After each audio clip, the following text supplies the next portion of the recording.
বন্ধুরা, আজকের এই ভিডিওতে আমি দেখাবো আপনারা নগদে লেনদেন করলে কিভাবে ট্রানজাকশন আইডি নাম্বারটা বের করবেন বা পেয়ে যাবেন। কোনো প্রকার ইন্টারনেট বা অ্যাপ ব্যবহার করা ছাড়াই আপনারা ট্রানজাকশন আইডিটা খুব সহজেই পেয়ে যাবেন। তো বেশ কয়েকদিন ধরে কিন্তু আমাদের নগদ অ্যাপে সমস্যা হচ্ছে।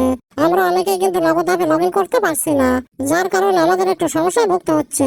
আমরা অনেকেই কি করছি, আমরা ডায়াল প্যাডের মাধ্যমে নগদের কাজগুলো সম্পন্ন করছি, কিন্তু ডায়াল প্যাড ব্যবহার করে নগদ ব্যবহার করলে বা লেনদেন করলেও ট্রানজাকশন আইডি নাম্বারটা খুঁজে পাওয়া যাচ্ছে না।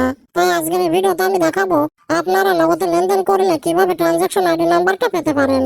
আপনাদের কোনো প্রকার ইন্টারনেট বা অ্যাপ ইউজ করা লাগবে না, আপনারা খুব সহজে ট্রানজাকশন আইডি নাম্বারটা পেয়ে যাবেন। তাই আজকের এই গুরুত্বপূর্ণ ভিডিওটি না টেনে সম্পূর্ণ দেখতে থাকুন। ওকে, তো এই কাজটি করার জন্য আপনি সরাসরি আপনার ফোনে ডায়াল প্যাডটা ওপেন করবেন।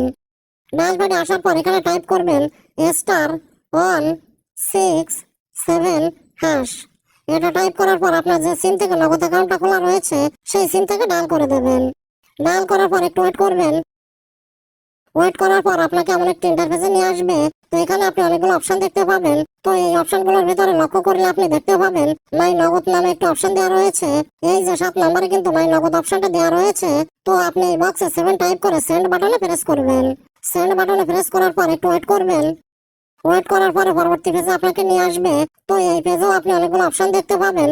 তো এই অপশনগুলোর ভিতরে দেখতে পাচ্ছেন 3 নম্বরে একটা অপশন দেওয়া রয়েছে আপডেট অপারেটর। এখান থেকে আপনাদের অপারেটরটা আপডেট করে নিতে হবে। তার জন্য এই বক্সে 3 টাইপ করে সেন্ড বাটনে প্রেস করবেন। সেন্ড বাটনে প্রেস করার পর একটু ওয়েট করবেন। ওয়েট করলে এমন একটি পেজ ওপেন হবে। তো এবার এখানে আপনার নগদের পিন নাম্বারটা দিতে হবে। তো আপনি এখানে আপনার নগদের পিন নাম্বারটা দিয়ে দেবেন। পিন নাম্বারটা দেওয়ার পর সেন্ড বাটনে প্রেস করবেন। সেন্ড বাটনে প্রেস করলে আপনার কাজটা কিন্তু কমপ্লিট হয়ে যাবে। এখানে দেখেন লেখা দেখাচ্ছে MNO আপডেট সাকসেসফুল, মানে আমাদের কাজটা সাকসেসফুল হয়েছে। আমাদের আপডেট অপারেটরের কাজটা কিন্তু শেষ। এখন আপনারা নগদে লেনদেন করলে আপনাদের ট্রানজাকশন আইডি নাম্বারটা কিন্তু SMS এর মাধ্যমে পেয়ে যাবেন।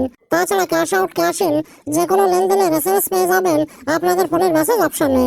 আশা করি বিষয়টা ভালোভাবে বুঝতে পেরেছেন। তো এটাই ছিল দেখানোর। ভিডিওটি ভালো লাগলে লাইক, কমেন্ট ও শেয়ার করবেন।